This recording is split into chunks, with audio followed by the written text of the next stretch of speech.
He No talks about platformed. No platform. yeah, no platform.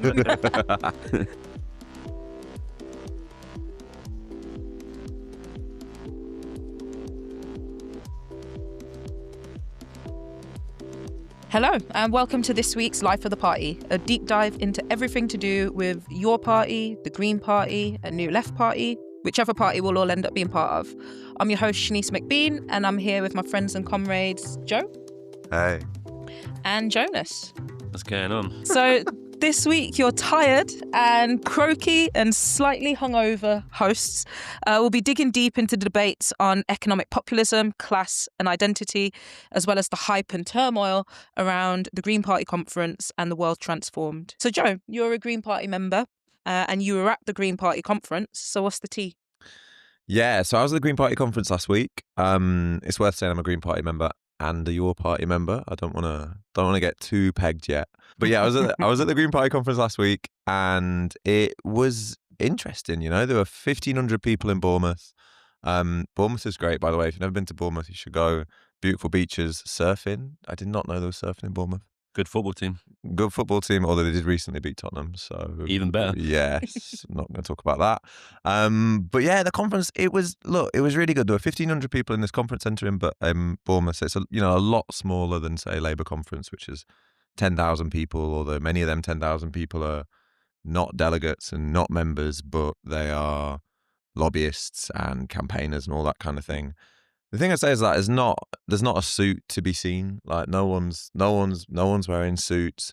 There were, I'd say roughly three groups if you're gonna like divide up the people that actually attended. There were your kind of middle class older Greens who like going to environmental conferences on the weekend and stuff like that.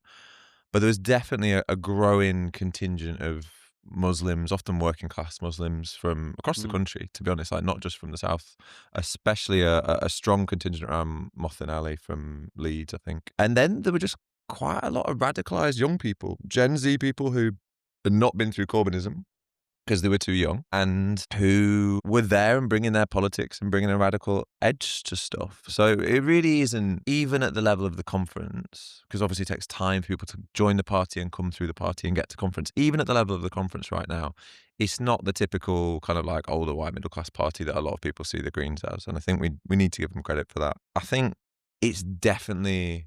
It felt like it's Zach's party now. There was no noticeable opposition to Zach.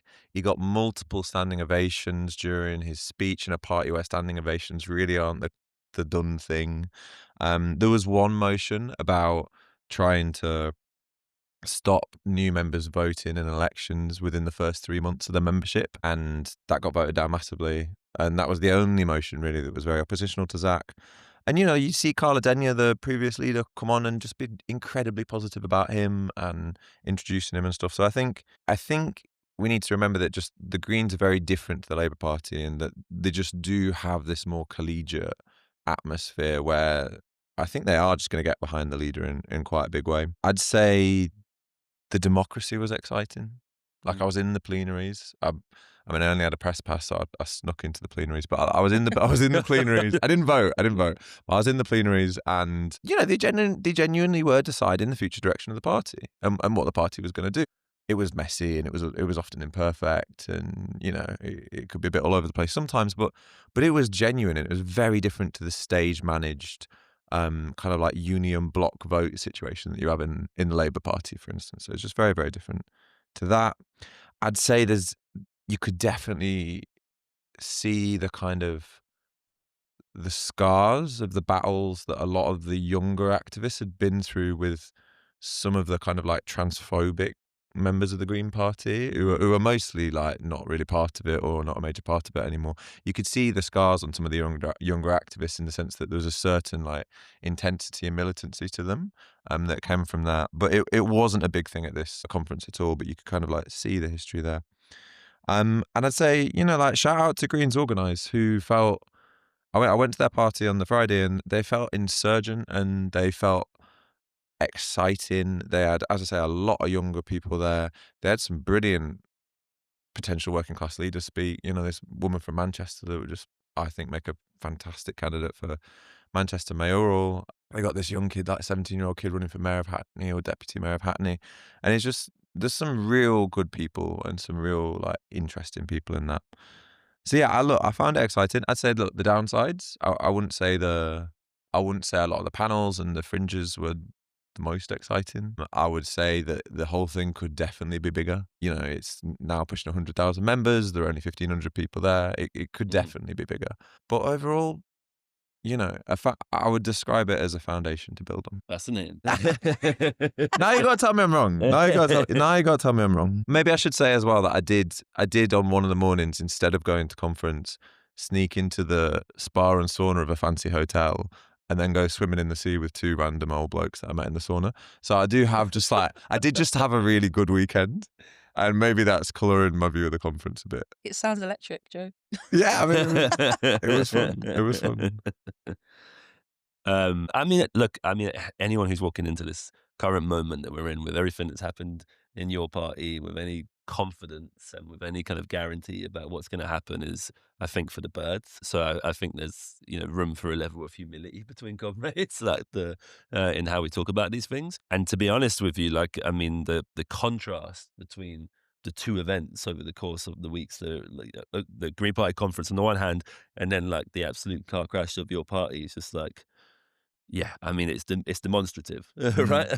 I guess like I have more questions basically than I do like genuine points. One question is like, to what extent do you think, like, to what extent the Greens organise like hegemonic within the party? How does that manifest itself? Like, what are like the issues that they see themselves struggling over? And then like, also like, how does that filter through to like, you know, something that we've talked a lot about? We're at the World Transform this weekend. Your practical activity, what you go out and do, like do you have a sense of that from the conference? A bit of a sense of that. I'd say they definitely feel like the insurgent force inside the party. I mean, there's just no comparable organisation inside the Greens on the left or any other political wing, to be honest.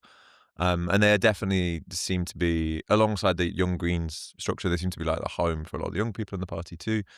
I would say that Greens organisers, it's not super ideologically coherent. Like there's loads of people from Social Democrats to communists in it, probably, or what you might frame, what Jonas would phrase as right-wing communists, of which he is one and identifies as one. And so I think there's definitely this insurgency, and they've got a level of organisation, but because there isn't both the focus on conference, I think, as a site of struggle at the moment within the party, because there's a sense of unity after Zach's just won and it's only been a month, and also just they totally lack this history of factionalism or anything like the factionalism that maps onto the left-right divide that we've seen in the Labour Party. It meant that there were some votes that Greens organised advised to vote one way on, but because they didn't really organise for it, they lost those votes. They were wanting to send back the political strategy because they didn't think it was ambitious enough. I personally thought it was pretty ambitious. They, wanted to win between 30 and 50 seats, which I think for the party establishment in the Green Party is a big shift from 4. So I think it's a reasonable political strategy. But there were other motions which did pass pretty overwhelmingly, such as the abolished landlords motion, which was a big one that Greens organised back. It actually personally had some concerns about the politics and framing of that motion, which we can talk about if you want. But yeah, I wouldn't call them hegemonic in the party, but there's just no real opposition. And obviously Zach is their guy, like Zach really is their guy. And a lot of the people who are running Greens Organised are very, very close to Zach and worked on his campaign team and all that kind of stuff. So Jonas mentioned we're recording this podcast live from the World Transformed, and Joe, you mentioned the question of unity in the Green Party, and there was a panel at the World Transformed this weekend that had Zach Blansky and Zarah Sultana on it. So there's been a bit of controversy this weekend around Zarah Sultana's approach to the Green Party. I can't lie, in the meeting that she was talking about her position on the Green Party, I kind of zoned out, so didn't hear it. But I know, Jonas, you heard it. So talk us through what she said about the Green Party and why it's been a bit controversial. Well, she effectively said that Zach had said on the news that he effectively is open to the idea that the Greens would have diplomatic recognition of Israel and diplomatic connections with Israel. And Zarah on the panel, this, to be clear, was a panel not of Zarah and Zach, but of Zarah and Jeremy Corbyn. So she was trying to make clear. But she said it when she was on a panel with Zach Did she the next say it on day. that as Yeah, well? she said all Okay. this stuff again the next day. So this has been part of a kind of story that Zara's been building up over the World Transformed and previously, about like making clear that, like, your party will be a working class party, it will be a socialist party, and it will be, because of this thing with Zach that we just talked about in regards to Israel, an anti-imperialist party. I mean, on some of those fronts, I really have my skepticisms, given the dominance of landlords in the parliamentary group and some employers. Like it seems a bit untenable. I'm also just not sure like how healthy an instinct it is to be communicating in that way. Like, you need to set out like a political differentiation with the Greens. Absolutely, you want to build the party, but like, you do actually have to have some ideological basis. You have to have some deliberation from the members to make that happen. Do you know what I mean? There needs to be some content to that, and it needs to be something that the organization feels and that people can resonate with. The problem is none of that's true right now. So it all rings quite hollow. But what do you make of that? Well, look, I think it's a really important point to bring up, because I think Zarah has been doing this, I would say, like, slightly dishonest move of, on the one hand, talking about your party as this kind of almost like perfect class-based anti-imperialist socialist party, while your party is still a fantasy. Like, it doesn't exist properly yet. As you say, the members haven't got to deliberate, it has no policy positions. And if we are to take the your party that does actually exist, it's run by a load of landlords who don't seem to be that left-wing. So I think Zarah kind of projects her ideals onto this fantasy party that doesn't yet exist, whilst at the same time treating the Green Party as this static entity that cannot change. The idea that, like, the Green Party is stuck in this position that it's not class-based or not socialist or doesn't have these specific positions on expelling the Israeli ambassador if we were going to do negotiations around Palestine or whatever. And I just think that's really quite dishonest, because it's clear that your party very soon will not be this fantasy party. It will be a real thing with a ton of contradictions and loads of difficulties. And at the same time, it's very clear that the Green Party is in flux and changing. I think, I'm going to probably misquote, but I think Zach gave figures which said that 50% of current members of the Green Party had joined since his election. Like, wow. Since his election. That can't be right, actually. 50% since the election. Anyway, it's like huge numbers. The whole party is recomposing. And if you understand that the party previously has been quite a paper member party, and you assume that some of these new members could be more active, and you also take the fact that the Greens are just really democratic and very open, it's clearly a party in flux and a party that can change. And I agree with Zarah. If you look at the Green Party, you definitely would want it to make it clear that it is becoming and will become a socialist party. And this means rewriting its program. It means rewriting everything on the website. It means changing how you talk about yourself, for sure. But it just seems to me that all of that can happen. And that's not to say that I think the Green Party is the way. I wouldn't want anyone to take this as that strong an endorsement, but I think we have to talk about both of your party and Green Party in a fluid and in flux way. I guess maybe where I slightly I agree with the bulk of what you said. Where I slightly disagree is the Green Party has a culture and a history and establishment and a aesthetic that exists already. And that is a much harder thing to change than your party, which you're absolutely right, doesn't exist yet, but is for the making. But it's a bit strange of Zarah, who spent many years in the Labour Party, which, if we're being honest, is way more imperialist, NATO backing and Israel supporting than the Green Party by a very long way. And then to come out trying to position your party that's currently being led by landlords, doesn't have a policy platform, as being like, diametrically opposed to the politics of the Greens, just feels like an odd thing in this moment, given that, there's a lot of disunity within your party. There's a lot of disunity historically on the left in general. And it feels like this is much more of a bridge building moment than I'm going to find these points of rupture that don't even necessarily exist yet between a non-existent party and the Greens, and then kind of push those out into the movement. It just feels a bit confusing to me. I worry that it's another example of what someone put to me really well the other day, which is that Jeremy and Zarah and the teams around them seem to be lurching from tactic to solve the crisis that they have in front of them at the moment. So one example my friend gave to me was of, Jeremy wasn't agreeing with Zarah, so wanted to get the thing going again. So he allied himself with the Independent Alliance. It was a tactical solution to a problem that was in front of him, but clearly created all of these massive problems, such as he's now in coalition with a bunch of people who politically doesn't agree with. That was obviously a mistake in various ways. I think Zara's doing a similar thing again, where she's searching around for a tactic of differentiation because she can see the Green Party and Zach surging and doing really popular stuff. So she's desperately looking around for things to differentiate herself and your party from the Green Party. And she's landed on NATO, the Green Party not having a whip on MPs, and expelling the Israeli ambassador if your party ever got into power as these points of differentiation. But for me, many of those things they're not the core politics or the principles of a party. Like, the core politics of a party is that we are anti-imperialist and we're pro-Palestinian. It's not, are you going to engage in the tactic of expelling the Israeli ambassador when you're in government? That is a thing that you would decide later, depending on the situation that was in front of you and depending on what you could gain from pursuing that tactic. So yeah, I do worry about this direction that Zara is taking the politics of your party versus Greens in.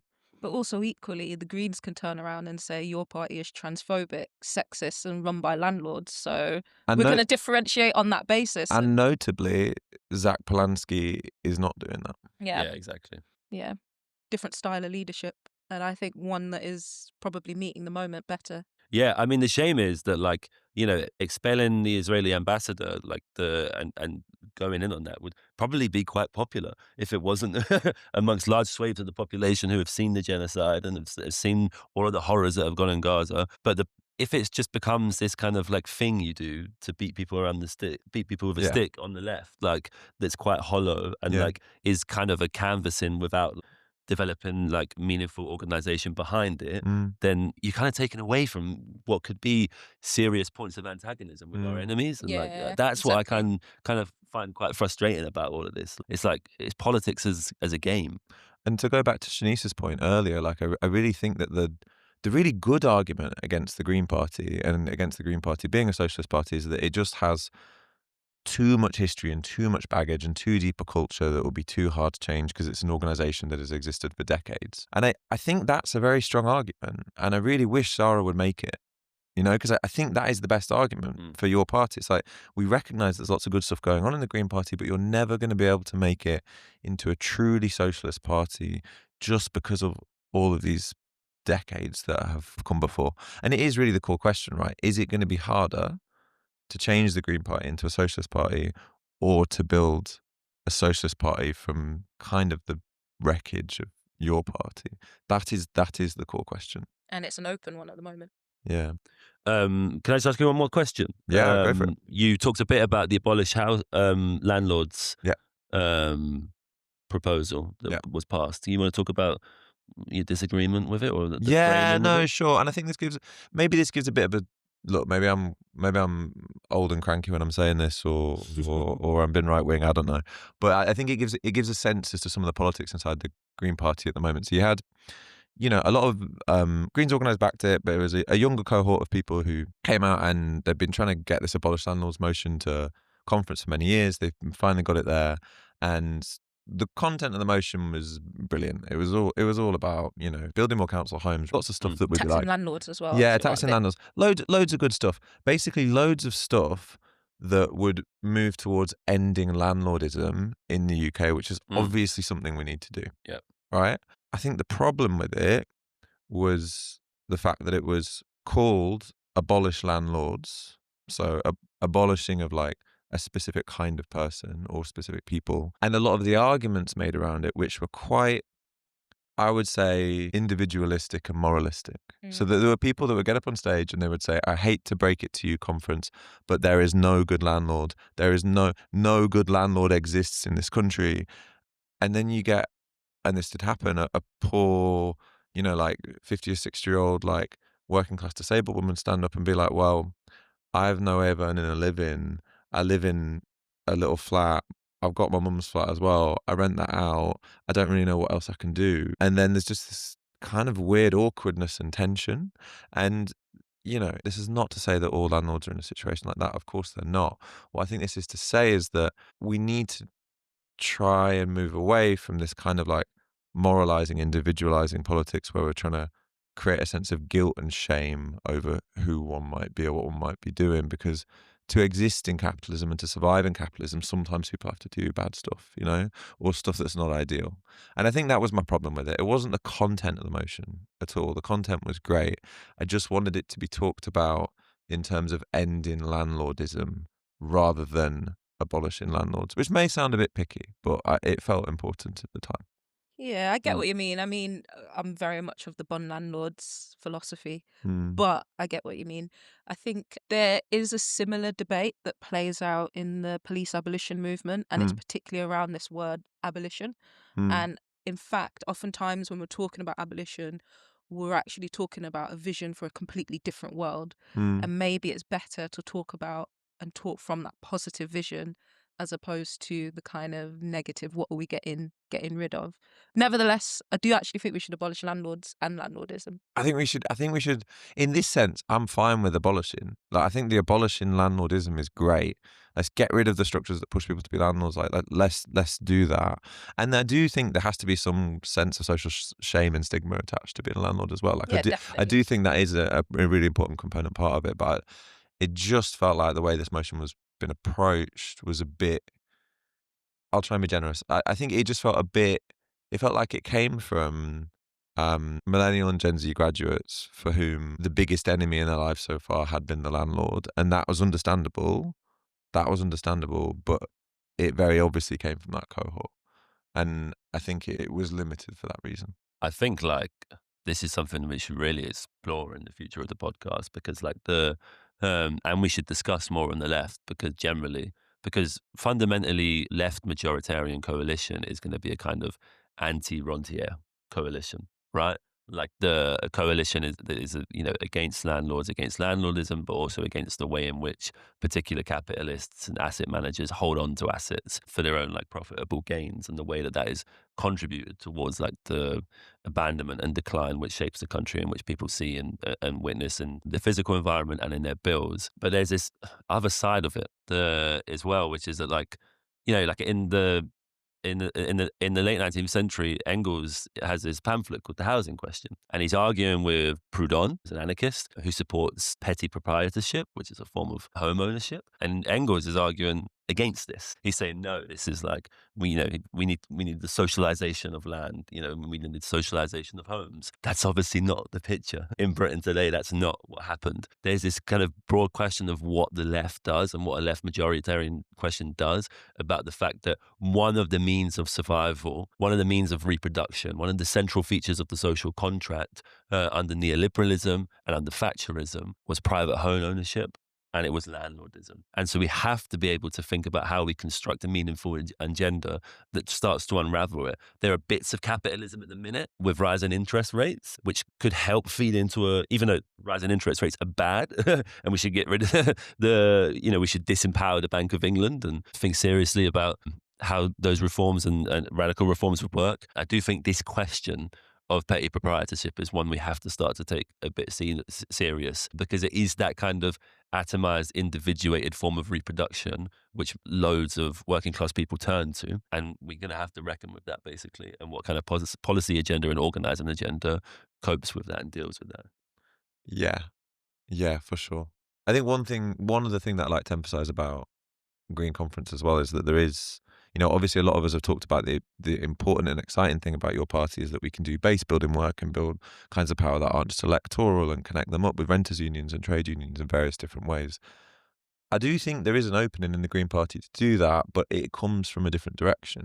It comes from the fact that it was founded out of the climate movement or the ecology movement really back then. And there are a lot of people in the Green Party, and these people tend not to turn up to conference, but they were still numerous enough to nearly win a vote on this at conference.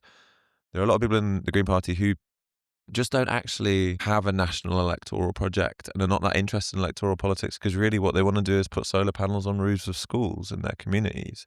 And obviously, you know, our community work and our base building work might have a different character to that, and it might be far more expansive, and it will involve struggle and all of these different things. But nevertheless, there is that opening there. It's not, you can't do what you do in the Labour Party, which is just go up on conference podium and say, the thing we need, comrades, is a Labour government, and a Labour government will X, Y, Z, and then you'll just get massive loads of applause. You can't do that at the Green Party conference. People just think you're weird. I mean, if you passed a similar motion at your party conference, would it be called abolish half of our parliamentary group? I'm not sure. Maybe.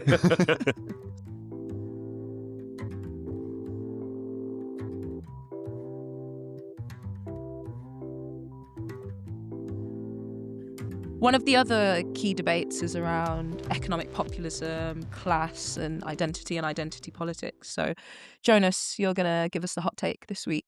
Hit us. Great. You'll have to all forgive me because I'm a bit croaky this week. It's been busy with the world transformed. I guess I wanted to unpack some things, basically, because we talk about economic populism also in the context of the struggle against the far right, and the fact that the person who does populism really, really well in this country is not really anyone on the left yet, but Nigel Farage. And so there's this debate which repeatedly pops up on the sort of North Atlantic left. I mean, it's a debate that happens in America all of the time. And it's popped up again on the British left, which is the question of whether or not Nigel Farage is a fascist and how useful and meaningful that is. We go in kind of circles in this debate. You know, Nigel Farage was in the National Front as a kid, but he spent his life as a kind of Thatcherite, a kind of ultra Thatcherite when you think about his kind of political economic agenda. And, you know, we always think about neoliberalism as one unified, monolithic kind of thing, but it's not. You know, there are variants of neoliberalism, and Farage kind of cleaves much more to like a power-like racial variant of neoliberalism, in sort of contradiction to the progressive neoliberalism of someone like Tony Blair. And that's worth bearing in mind. It's also worth caveating this with this kind of ultra Thatcherite racial neoliberal politics is being repivoted a bit in a kind of rapidly changing world. So you have reindustrialization, which Nigel Farage talks openly about, tax cuts for those who have children, developing a militarized state apparatus in a kind of increasingly anti-imperialist and violent world. And then obviously the ambition to expel hundreds of thousands of our people from the country. And I think sometimes in these conversations, there is a bit of a danger of using interwar fascism, the Nazis and the black shirts, as the kind of lodestar, the standard bearer through which we think about these things. The world was very different then. Thinking about the 20th century as a kind of century of mass politics, there is something to that. And we should reckon with the fact that the world has changed quite substantively since then. And there are these subtleties. You know, Alberto Toscano, who's written a book called Late Fascism, says, don't draw too much from interwar fascism to think about contemporary fascism. There's a whole tradition of racial fascism in America, for example, that was fought about and theorized by the black radical tradition, and that doesn't have that kind of classic fascist organization of the small business owner and all that comes with that. And so I guess, what I'm trying to get at here is that the debates about fascism are quite complex, and we have to be able to kind of be supple with our analysis. And the important thing for me is that Farage sits at the center of a coalition which emboldens and grows fascist politics on the street. Through that coalition, express forms of an inchoate fascism. What I'm trying to say is that I don't really know how meaningful it is to adopt an anti-fascist strategy to combat reform and to combat Farage. So the last few weeks have been really good for Zach Polanski and the Greens, but this is one area where Zach Polanski's sort of eco-populism hits a bit of a limit, in my opinion, because the labels Farage a fascist. And, in lots of ways, I'm sympathetic to that. I quite like the idea that there are left-wing politicians who are willing to put clear water between them and our enemies. And one of the ways that Zach's quite good on this is that he doesn't just say, oh, Farage is a fascist, but he also comes at it with a kind of meaningful anti-racist agenda. And I think we have to appreciate that. But some of the communication, we've gotten a bit confused, basically, and I think it's a bit strategically sloppy. He also says that he will do nothing that puts Farage closer to power, including not supporting proportional representation, a kind of historic Green policy. And I just think that's a bit of a problem. One, it's kind of spectacularly inconsistent. Like PR has been like a key demand of the Greens for quite some time, but also like the part of having a kind of populist agenda on the left is being the people who are creating these antagonisms and these fights, but also being people who are democratizers. And I just don't think we can claim to be populist and democratizers if we shy away from the question of democracy, which is what PR is essentially about. It's a question of more democracy in the face of not just the far right, but also a party called Reform who speak in the language of sovereignty. Now, you know, that's one side of this, right? There's another side to it, which is Joe's writings, for example, on populism have had a really big influence on me, and I'm basically down with them in terms of how to think about like picking fights and comm strategy, you know, opening up those kind of vertical antagonisms between one group of people and another as the kind of basis for a political strategy is really important. But I think what some of the language about economic populism that kind of spreads on the left misses is the various ways in which human beings are shaped by culture, ideology, history, experience. You've written about this, Joe, me too. Like when we talked about it on this podcast, we've talked about this idea of a chain of signification. You have your disciplined message at the core and you associate things that might be more on the radical fringes with that, and you build a story around that. So for Zoran Mamdani in New York, it's the crisis of affordability. I mean, that's a really intense example of message discipline. For Zach Polanski, it's the billionaire class and the wealth tax. And you build and connect all these other matters that you value, so Palestine, migration, and then you think about politics not simply as the economy plus some good stuff, but as if you're assembling together so many of the pertinent aspects of what constitutes human problems in today's world. You're trying to tell a story and speak to people as whole people and not simply as objects of the economy. And I guess what I'm trying to get at is that like there's this line, isn't it? I forgot who says it, but like it's the economy, stupid. Oh, it was it Nixon? Was it JFK? Was it not JFK? Oh yeah, it was one of them, wasn't it? Yeah, it was a US president. Reagan I or can't remember. something. Yeah, maybe Reagan. And I want to complicate that a bit, basically, and then say it's not just the economy, stupid. Because even when we say it's just the economy there acts as a signifier. That means a bunch of other things in people's lives. And it's framed through a bunch of other things in people's lives. So like I am absolutely up for a populist strategy. I think it's like really important. And I think like the debate about economic populism versus universalism that say's come up in the wake of a video by Gary Stevenson talking about like anti-racism reform and migration is a real issue, and it speaks to a kind of the complexity of class composition and forging coalitions that represent different groups of people. I think also those things can be broached. I think that's the importance of the chain of signification. I guess like you guys know Keith Joseph? No. So Keith Joseph was like a key, like hard right Thatcherite. You know, he was Thatcher before Thatcher. He was on the right of the Tory party. He was absolutely central to the germination of Thatcherism's project. And he stood up in a conference of Tories in Birmingham in 1974, and he said, "We need to speak to people as whole men, not as economic men." And I think that's really important to think about when we think about the content of like our populism, against maybe a kind of a narrow thinking that like a simply anti-fascism as a label to fight reform will cut it, or simply thinking about the economy and bread and butter will cut it. I agree with a lot of what you just said. In fact, the vast majority. There's one little niggly bit that I want to problematize, which is that you mentioned a distinction between kind of the ultra-racialized neoliberalism of Farage and the kind of progressive neoliberalism of Tony Blair. And I want to make the case that actually neoliberalism is ultra-racialized to begin with.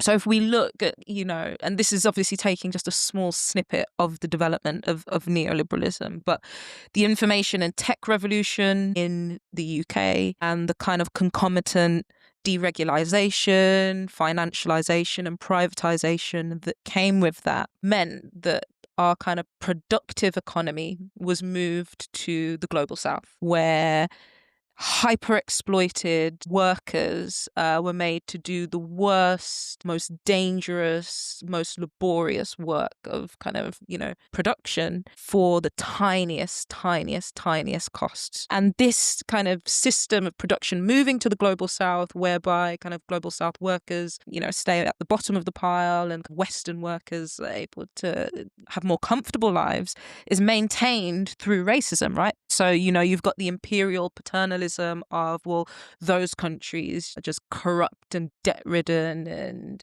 they can't look after themselves. That's a racial narrative. You've got the kind of anti-migrant sentiment that's essential to this idea of, well, we need to keep that poorer workforce out of coming to the UK, and the anti-migrant sentiments that are being propagated across the political spectrum are part of that. And then, of course, the system is also maintained through military intervention, which requires a creation of a global them and us, which, the war on terror is a key part of that. And all of those kind of racial narratives ricochet back to what politics looks like at the domestic level and in the UK. The war on terror makes its way to the Britain with the demonization of Muslims. We see the demonization of migrants here. These racial narratives are central to British politics. And then you also have the flip side of this, which is that neoliberalism also created a new under and surplus class, working class within the UK that could no longer rely on kind of like post-settlement stability, or at least the minimal stability that existed of lifelong jobs and a social safety net and secure housing. All of these things are being stripped away in various different ways. And then this subordinate working class then needs to be criminalized and controlled and disciplined and suppressed. And we know that a lot of that work happens through kind of racialized narratives. So from the very beginning,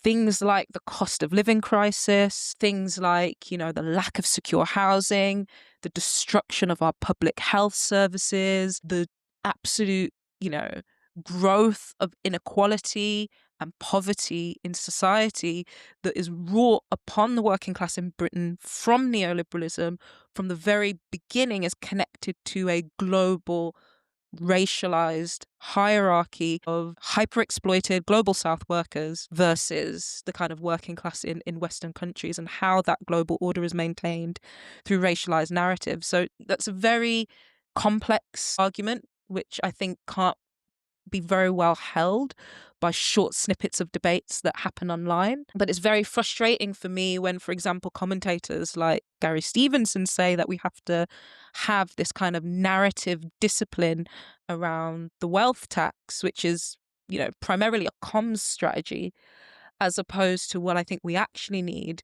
which is a political strategy that connects these various different struggles together. Because there is no distinct, the reason why the state is becoming more and more authoritarianism at the same time as there is an economic crisis is because these things help to maintain each other. In order to suppress the working class at a time of economic catastrophe globally, you then need to introduce into the population, narratives around, well, there are these like gangs that we need to make sure that we deal with, and there are these, black youths stabbing each other on the streets, and all of these things are connected.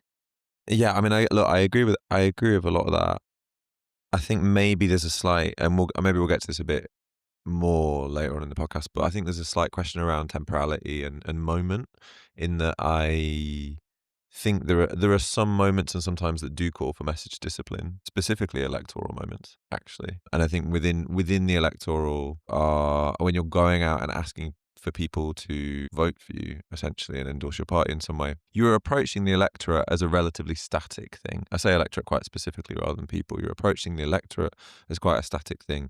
You're not actually going and trying to recompose them and change them in that time period. You are actually trying to get their endorsement as they currently are. And thus, you, at that point, have to have a certain amount of discipline with regards to speaking about and issues that matter to those people at that time. Now, like, that's not now. So I don't think Gary's argument is legitimate now, but I do think in those moments a certain discipline and prioritization is important.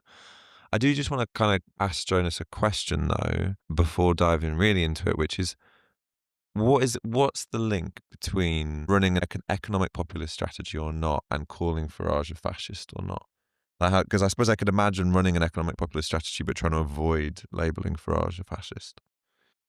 I guess what I would argue is that you have to have a populist comms strategy. I say populist and not economic populist. I think that's where I'm getting to. Yeah. And I think like you have to build anti-racism into it. Like I think you have to have like a absolutely resilient defense of like migration. And so do you think Zach calling Farage a fascist it's a populist communication strategy because he's gone and picked a battle that he knows is going to stir the pot up? The problem is I don't think it's a populist one. Okay, explain that to me. The problem is I don't think it's that populist at all, because I think at the end of the day, like we're trying to build a left coalition that can beat reform. I don't think any of us here think we're going to beat reform in 2029. If we're honest. I don't know. Well, I just kind of think like anything feels possible at the moment. You know what I mean? Like you look at the party landscape 2 years ago, it was just completely different, and it's now 4 years until an election. It's really unclear to me what's going to happen. Yeah, I mean, I guess I'm slightly more pessimistic than you guys. Like I think like the idea of beating reform is also, I think, for the left bound up with the idea of winning an election, and I think we're looking at a post-2020 project here. And I think, like, I guess for me, like the important thing about like the relationship between the populism and anti-racism, and it's like you build anti-racism into the story that you make with your populist strategy. And I guess I worry that with the anti-fascism, one, it doesn't meet how reform are quite distinct from like, typical historical anti-fascist coalitions.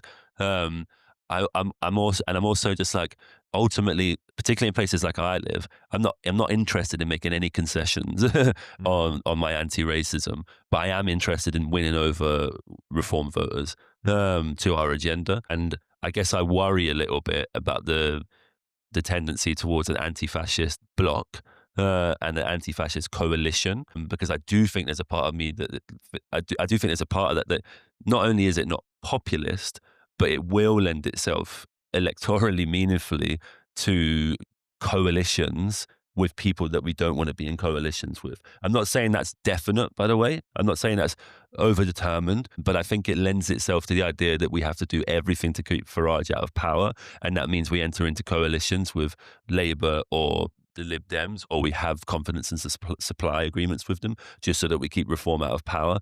And that is obviously not populist. Like that is a way that the left will discredit itself for another generation. That's one of my big concerns with this. Yeah, and I think my major problem with some of the way in which the arguments around economic populism are made is exactly that question of like discrediting that you've said. Like, you know, Gary Stevenson's argument, for example, isn't even one of like comms discipline in a moment of kind of elections. It's that, and I'm virtually quoting, I'm paraphrasing, he argues that we shouldn't talk about race. It's not sensible because that will just like shut certain people off. You know, left is completely unserious if, you know, it's not a left for the whole working class. And I think that's a crucial thing. Like we can't abandon our principles for these shortcut strategies that kind of lead to nowhere.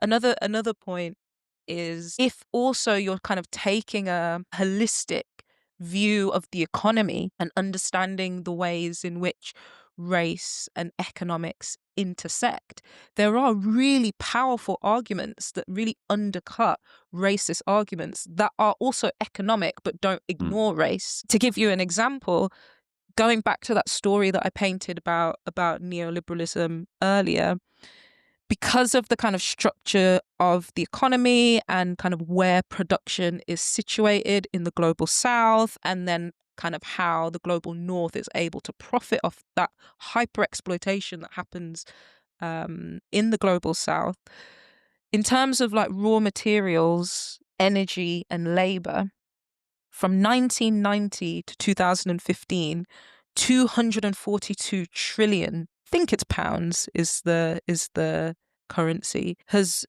been shifted from the global south to the global north because of the structure of the economy. And that completely undercuts this argument that Nigel Farage and others are pushing, that, you know, it's the migrants that come to Britain and destroy our NHS. And even Aaron Bastani posited a question to, which essentially was, you know, the migrants are coming here and that's obviously going to make the housing crisis worse. But actually, if we really talk about economics, there is a lot of benefit that countries like Britain and other countries in the West are getting economically from a racialized and racially hierarchized. What's the word? Hierarchicalized? Yeah, you get what I mean. I don't think that's right, though. But economy, right? Yeah. And so, again, this is just my frustration with the economic populists. Their understanding of the economy is in itself limited, and it means that actually what they're arguing aren't even always class arguments, because they're not about the whole working class. They're purely economism. Yeah, and I think that's a really good point, because what if the popular issue isn't an economic one? Exactly. Like, you know, the working class is more than just, you know, being housed and having a job. Like, those are really, really important things. But the working class, as human beings in the class, we are much, much, much broader, and you know, we exist in multitudes of ways that aren't just centered around money. Yeah, and I think I'd probably like to say two things on this. Number one is that we're obviously coming back to a position of kind of like social investigation and going out and listening to and being of communities and being very responsive to their demands in various ways. There's lots of ways parties can do this. The Belgian Workers' Party and also De Linke have a manifestation. They have a manifesto forming process, which doesn't involve all the members just sitting in a conference and deciding what should be in the manifesto. It involves them going out into the community and talking to people and talking about their concerns and then compiling those into a manifesto. Obviously, there's loads more fine-grained and daily ways we can do that in our work and our activism, but it obviously pushes us to be kind of outward-facing and responsive to the conditions of the class. I think the other thing that I'd say is that I really agree with you in that there will just be times when economic issues aren't the ones that are most popular, and thus we shouldn't run on them, or we shouldn't emphasize them. But I think it is the case that outside of Bernie Sanders, there aren't actually that many people who have done what you would call a pure economic populism. So say you look at Zach Plansky at the moment. Zach is only talking about economic issues. He really tries to only talk about economic issues apart from the anti-migrant stuff and apart from, you know, like being really, really clear on that. And also Palestine, to be fair. But economic issues are really at the heart of what he's saying. But that's in the context of his party being called the Green Party. So there's an understanding that there's this broader policy platform, which is the climate, and also his desire to stick it to billionaires and the capitalist class, but then at the same time create this sense of hope and generosity and togetherness amongst the people. I think you'd probably say the people more than the working class. And I think that came through in his last video where he's, you know, walking around a street in Manchester and he's talking about an ordinary kind of hope. And I think it will probably come through in his next one where I think he's going to be reciting a Benjamin Zephaniah poem whilst walking through Hemsworth, which is where that awful Tory leadership wannabe Robert Jenrick went recently and complained about not being able to see a white face. And he's clearly going for this kind of like soft focus, poetic kind of vision of multicultural Britain, right? Which goes beyond economic populism, it's not bare in that way. We can also look at Zohar Mamdani, who, you know, he very much focused on affordability, but has also built this sense of just that it feels good to be a New Yorker and that you can be so proud of your city. And he's so clearly of New York and he loves it. And, you know, the peak of this was him walking through New York or the length of Manhattan during his campaign and just seeing people come out and shout out of windows and follow him down the street. Just he clearly just like is of that place and loves that place so much. So I think that's the thing that I would contribute, is that apart from Sanders, I don't actually think many leaders are doing only economic populism. But I agree there could be still so much more life to it.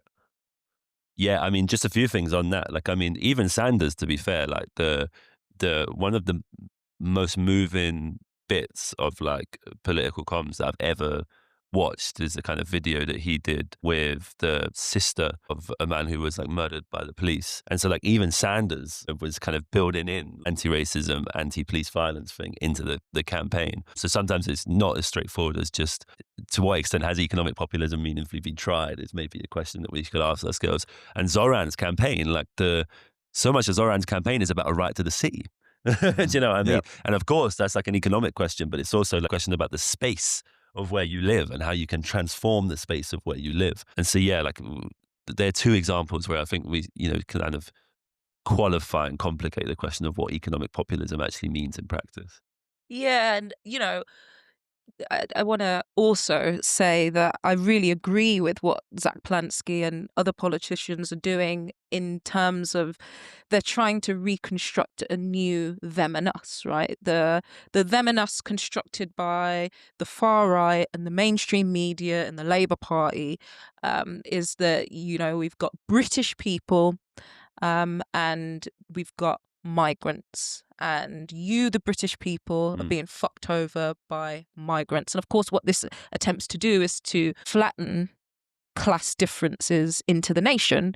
So instead of saying actually it's the British working class are being fucked over by the British ruling class, you flatten those class differences and you actually say, no, the issue is nation. It's British versus all British people of every class being fucked over by migrants. And so it's a really good thing that you've got people like Zach Plansky coming in and saying, no, actually, there are people in this country that go to sleep at night and they wake up having made more money than you'll have made in a year. These arguments around the economy are vital, absolutely important. The problem is neoliberalism completely destroyed the organised working class and organised labour, and with it, completely changed how the working class sees itself. And I don't think you can necessarily say that, working class people by and large see themselves as primarily economic subjects. The flags give you enough data and information around that, right? People are trying to articulate their place in the world, try to articulate where they belong and who they are and what their identity is and what their history is, but not primarily through economics, through symbols, through cultural symbols, through national symbols. And this is because, the destruction of the organised working class and organised labour then meant the working class articulated itself through different means, through struggles around identity, through struggles around state power, through struggles around repression. And this is precisely why, actually, who was I listening to? He's a far-right YouTuber. Don't even need to mention who it is because no one needs to go look him up. But he talks about no platform. Yeah, no platform. So he talked about in one of his videos the fact that he knew voting for Brexit would mean he might have, for a bit of time, a worse economic position. But he voted for Brexit because there was something more important to him, and that's ethno-nationalism, essentially. Keeping Britain white and getting the migrants out.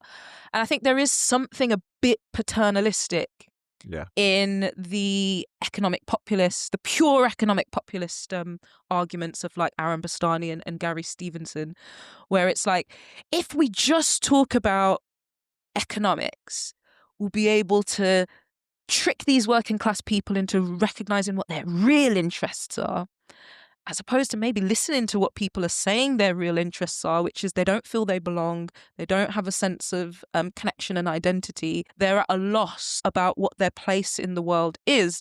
And yeah, that's being directed in a racist and sometimes fascist direction.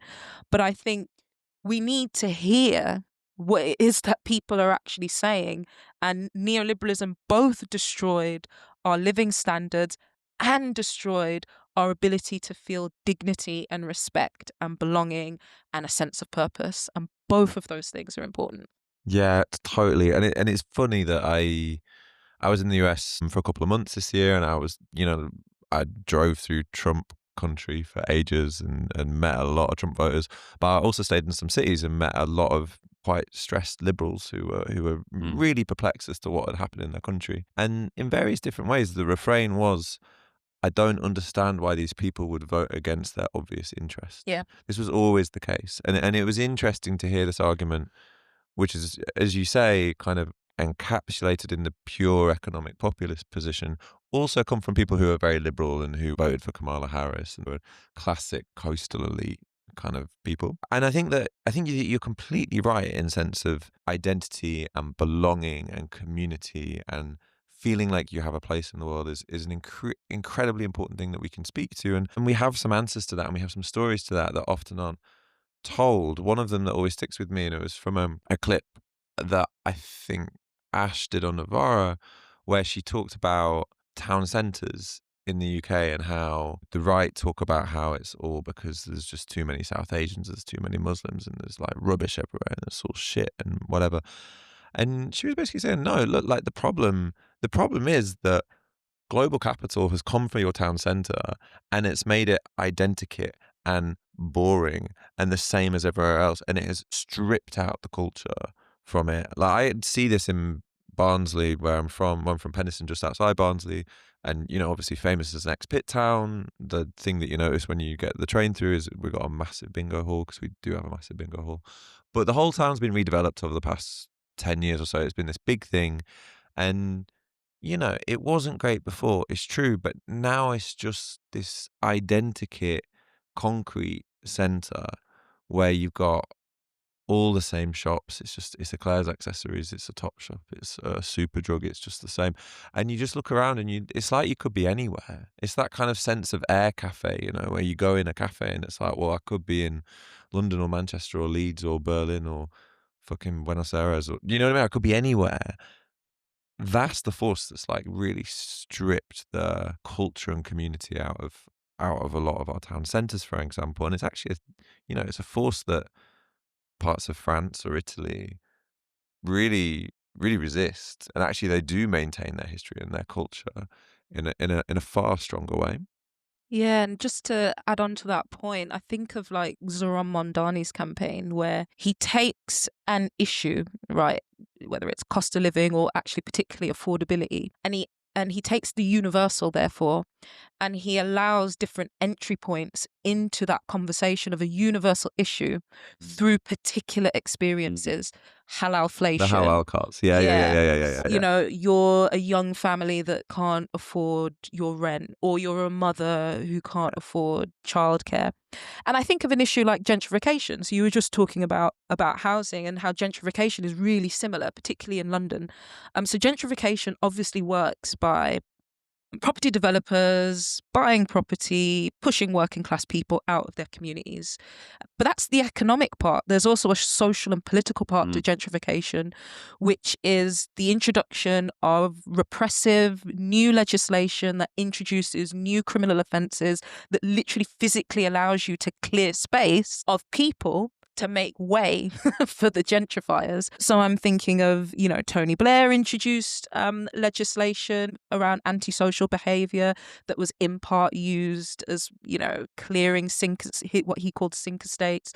Boris Johnson introduced Operation Shield, which was a mechanism for the London Metropolitan Police to literally clear public space of working class people. David Cameron introduced legislation that allowed public spaces and council homes to be cleared more easily. And we know the way in which those things are felt are often racialized. So we know that, for example, Boris Johnson's Operation Shield was felt particularly keenly in the black community. And we know the gangs matrix that no longer exists.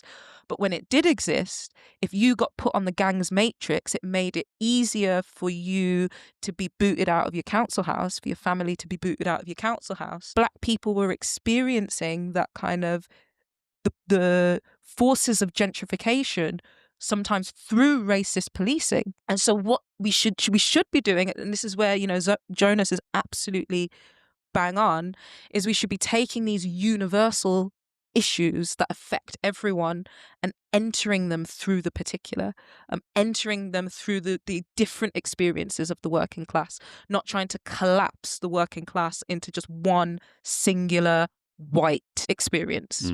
Yeah. I guess like one thing I'll add to that is that so much of the project we're talking about is the project of trying to change the people, right? Like when we talk about, for example, the high street, and we talk about like these identikit like shopping centers that are built up. When we shared a panel earlier, and I talked about in that panel the fact that like landlords sit on like brownfield land and empty vacant buildings, often in high streets as well as elsewhere, until they're ready to make the right buck or sell up to the right person. And like, you know, also business improvement. Who created that? That was such a terrible idea. Like you just got these like bureaucrats whose entire job it is to like basically squeeze in big corporate chains, squeeze out smaller businesses that have a genuine connection with the community. Do not support smaller businesses at all. Like I've seen this in Stoke. And then next door to all of this, just down the road, you'll have a retail park, which sucks the life out of the city because more people go to the retail park, and the retail park is just it's a car park with some warehouses that sell stuff. So there's no forms of sociality that you can develop there like you would on like a high street. And I think that's really important because the process that like our parents lived through and that we were born into of what we call neoliberalism, it was about changing the people so you can create more supple, more powerful forms of domination and exploitation than currently existed. That's why having a populist agenda that says we want the people to change themselves and taking seriously the kind of question about some of these processes aren't as easily politicizable as the way in which Farage politicizes migration and people seeking asylum. And that's, for me, strikes the importance of why we have to be out there and talking to people and engaging people, particularly because we don't have the same readily accessible access to the means of communication and power that someone like Farage does. Yeah, for sure. And I think that it is one of our biggest problems is that it's easy for Farage to make migration incredibly visible because the question of migration is racialized, and you know, like racialization is very, very visible. But also, you can go to the coast and just point at boats, you know, and then you know, the TVs can play those things. It's harder for us to make the issue of billionaires visible, and this is a thing that comes up often. When you'll talk to people who are pissed off with the current political settlement and they want things to change, you get into it with them and they'll have anger at migrants. They will have anger at billionaires and the billionaire class, but one will feel far more proximate and one will feel far easier to, in their head, solve, you know? And that's the migration. That's migration because like those people are weaker than them, and the billionaires feel so far away and they feel so powerful. And I've had conversations like this before where people have been like, well, yeah, that'd be great, but it's not going to happen, is it? And it's kind of up to us as the left to show that we are powerful enough and strong enough and we have the right stories and the right organizational capacities to actually take these people on. Like, we have to be convincing, you know? We have to break capitalist realism. Yeah. I guess my final point is I think there's also something that is left out of this conversation because we're talking about these big political concepts, right? Economics, class, identity. One of the things that we forget is emotion and vulnerability, and just the way in which a lot of the conversations around migration are about people looking for some kind of catharsis and release just for how utterly shit and violent the world is. And this isn't to excuse kind of racist and fascist narratives and movements, but it's just a recognition of the fact that people don't often respond to the right argument. And I think that stands for the economic populists who are going on about taxing the super wealthy, which I agree with. We should tax the super wealthy. And it also kind of applies to the left, you know, calling people racist and calling people fascist, and think that does the work of persuasion. Persuasion often starts with two things: a relationship, story, three things, and a feeling. And I think these things need to be kind of embedded in our politics a lot more. Like, how do we connect to how people feel about themselves? How do we connect to how people relate to the world? How do we connect to the stories that people tell themselves about who they are and what their place in the world is? And I think that a lot of the punching down, you're right, it is a far right person said this to me online. It's about proximal threat. It's about, who's in your town centre and who lives next door to you. The billionaires are invisible and far away, and the migrant is there to punch down to. But there's another element of it, which is that people are looking for that release. And I think we have to recognize people's anger and give them the right things to be pissed off about. So to wrap up this conversation, what would be your advice? Just quick fire. What would be your advice to Zach Polanski, Jeremy Corbyn, Zarah Sultana, and how you can get this question really right?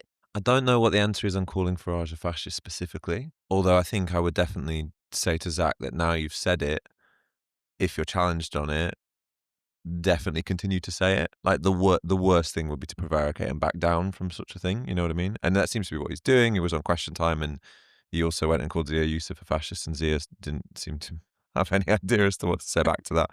And I think more broadly, like you got to do economic populism with heart, with soul, with story, with a sense of place, and with a sense of vision. And I do think Zach, at least at the moment, is trying to do that. I don't see it much from Zara or Jeremy, but I think Zach is trying to do that. But we need to do it more so. We need to do it in more sophisticated ways, and we need to do it in ways which are really resonant with and in touch with the communities that we're trying to win over.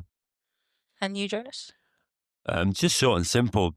For me, like when it comes to the question of like anti-fascist populism, if you like, I would just like go through the process of trying to transform that into an anti-racist populism, because I think that's far more meaningful and important over the long term in terms of transforming society and actually winning the coalition that we need. Amazing. Thank you so much. Well, I'm really glad we had this conversation. I got to get some of these things off my chest. So thanks for that. So to wrap us up, we're going to go through our recommended readings for the week. So let's start with you, Jonas. This week, I'm going to make a shameless plug. I've been a part, and so have you guys, of drafting up a document called Organising for Popular Power, an anti-capitalist base building tendency within your party. And this is a tendency that's emerged within your party, basically along the lines of trying to build power in our communities and trying to ingrain within the DNA of your party an organising class struggle, class power building perspective. And I think it's a great document. There's a local branches proposal in there. There's an anti-imperialist proposal. There's a bunch of stuff in there that is actually quite practical and meaningful for people that are organising at the local level. So I'd really encourage people to go and check it out. It's on Linktree/O4PP. All right. And you, Joe? I'm going to do two. I've just finished one's fiction though. I've just finished the Napolitan series by Elena Ferrante, which is, I mean, loads of people have read them, but it's these 4 books about 2 working class girls becoming women who grow up in the suburbs of Naples, and it's just the most beautiful story of Italian working class life that charts like the movement through, I think it's kind of like the 60s to now, and like you have like all the political movements of the day intervening in the story, but then there's just this intense relationship between the 2 girls, and it's sad, it's exuberant, it's guilty, it's absolutely wonderful, and I just want everybody to read those books.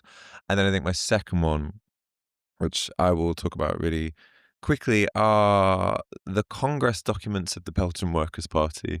So the Belgian so it's slightly different. The Belgian Workers' Party are absolute celebrities at TWT this weekend. Everybody wants to talk to them. We had a nice chat with Peter Mertens the other night, and who's their general secretary, and they run these incredible conferences every 4 years, which are the summit of the party's strategic deliberation, which goes on amongst all of the branches. And then they write these fantastic Congress documents, which are really, really quite sophisticated in terms of party strategy. And I think if you want a taste of the kind of party that we could aspire to have reading those Congress documents, which are all available in English on the website, are a really, really good place to start. Amazing. And my reading this week is going to be John Narayan in the Race and Class Journal. And he wrote an article in 2023, New Times or New Circuits, Recovering Sivanandan's Political Economy, which really helps you digest how neoliberalism is fundamentally a racist project and how the kind of reconfiguration of the working class in the neoliberal settlement, how that happened, and what the kind of fallout from that was politically. So yeah, thanks for a fantastic conversation and episode, and we'll see you in the next one. Cool, thanks. Jingle, jingle. Jingle.